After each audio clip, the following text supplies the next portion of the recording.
तो इस बार तो हमारी सोसाइटी में अजीब ही उथल पुथल मच रखी है, क्योंकि सभी लोगों को ये टेंशन है कि रक्षाबंधन आखिर है कब, 30 को कि 31 को। अब इसी पे ही वाद विवाद रोज छिड़ता है कि कौन लोग कब मनाएंगे। तो इसी के चलते आज मम्मी की फ्रेंड मेरे घर पे आई, तो वो मम्मी से डिस्कस कर ही रही थी कि तुम्हें सब मुहूर्त पता है कि नहीं पता।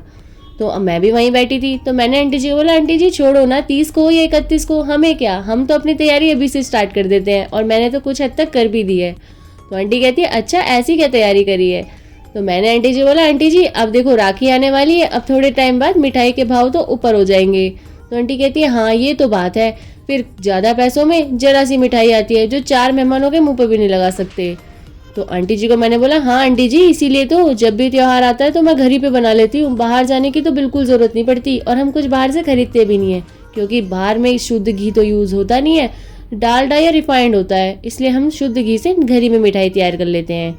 तो आंटी जी जब आ रही थी तो मैं बेसन की मिठाई तैयार कर रही थी, तो आंटी ने मुझसे बोला कि इसकी रेसिपी भी बता दो।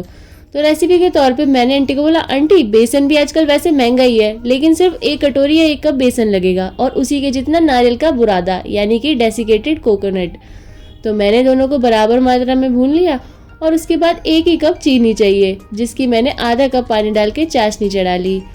तो जब मैंने आंटी जी को ये रेसिपी बताई तो आंटी जी कहने लगी, मिठाई बनाना इतना आसान काम है क्या, मैं तो सोचती थी हलवाई घंटों तक मेहनत करते हैं, तपते हैं, फिर जाके मिठाई तैयार होती है। मैंने कहा, हाँ आंटी, पर कुछ मिठाइयाँ ऐसी भी होती हैं जो जल्दी से घर में बन सकती है, जिसके लिए बिल्कुल तामझाम नहीं चाहिए होता, जैसे कि ये वाली मिठाई है। तो इसके लिए हमको चाशनी बना लेनी है। एक तार की चाशनी बनाने की भी बिल्कुल ज़रूरत नहीं है, बिल्कुल हल्का सा जो एक तरीके से शुगर सिरप तैयार कर लेना है, 5 से 10 मिनट इसे पका लेना है। उसके बाद आप चाहे तो अगर आपको थोड़ा सा अट्रैक्टिव कलर दिखाना है तो आप इसमें थोड़ा सा फूड कलर या केसर ऐड कर सकते हैं, नहीं तो इसको सिंपल इसी तरीके से भी बना सकते हैं। बस क्या, जब फिर ये इस तरीके से हल्का सा पकने लग जाए और जो चीनी है बिल्कुल अच्छे से घुल जाए, फिर जो हमने ये नारियल का बुरादा और बेसन को भून करके रखा था, इसे थोड़ा थोड़ा करके ना इस चाशनी में ऐड कर देंगे। तो इस तरीके से इसका डो फॉर्म लग जाएगा। बस इसको पकाते रहना है और मीडियम फ्लेम पर इसी तरीके से 5 से 10 मिनट चलाते रहना है। फिर देखना कि धीरे धीरे ये एकदम गाढ़ा सा होता जाएगा। फिर टेस्ट के लिए इसमें 2 से 3 चम्मच घी डाल देंगे, ताकि इस मिठाई में घी का एकदम बढ़िया करके फ्लेवर आ जाए, ज़बरदस्त वाला। तो मैंने इसमें डाल दिया है 3 बड़े चम्मच करीबन घी। तो उसके बाद इसको इसी तरीके से घी के साथ भी भूनते रहना है 5 से 10 मिनट के लिए, और हमारा ये परफेक्ट वाला जो मिक्सचर है ना बर्फी का, वो तैयार हो जाएगा। तो आंटी कहती है, ये तो बड़ी आसान सी रेसिपी है, ये तुमने मुझे पहले क्यों नहीं बताई। तो मैंने आंटी को बोला, आंटी कुछ बातें ना बताने की नहीं होती, ये तो सिर्फ लाइव डेमो के लिए होता है। तो आंटी को मैंने दिखाई कि आंटी देखिए कितनी परफेक्ट वाली टेक्सचर वाली मिठाई तैयार हुई है, और आप इसे खाएंगे ना तो एकदम दानेदार मुंह में घुलने वाली होगी। इसका फ्लेवर और इसका टेक्सचर काफ़ी हद तक ना आपको मोहनथाल जैसा दिखेगा। तो आंटी जी जब बैठी थी तो आंटी जी बैठे बैठे कुछ गप्पे लड़ाई रही थी। तो मुझे तो पता ही था कि जैसी मेरी मिठाई तैयार होगी तो आंटी कुछ ना कुछ हरकत तो ज़रूर करेगी। आखिर वो मेरी मम्मी की बेस्ट फ्रेंड क्यों है, वो भी चतर चलाक और चंट खोपड़ी की।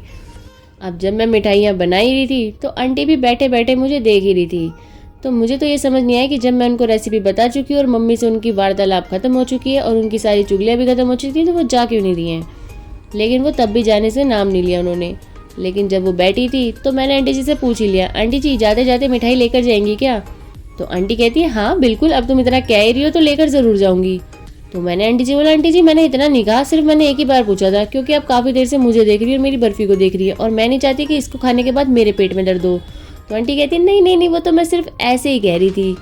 तो फिर क्या था, मेरा तो मिक्सचर ठंडा करने के लिए मैंने रख दिया था प्लेट में, और मैं थोड़ी सी गप्पे लड़ाने चली गई थी आंटी के साथ, क्योंकि मुझे भी आंटी जी की टांग खींचने में बहुत मज़ा आता है, क्योंकि वो भी कुछ ना कुछ चुगलियाँ पीट के ही जाती है।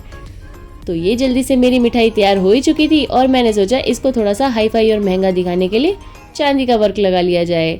तो ये देखिए परफेक्ट सी दानेदार एकदम बेसन की और नारियल की ना परफेक्ट सी मिठाई तैयार हो चुकी है।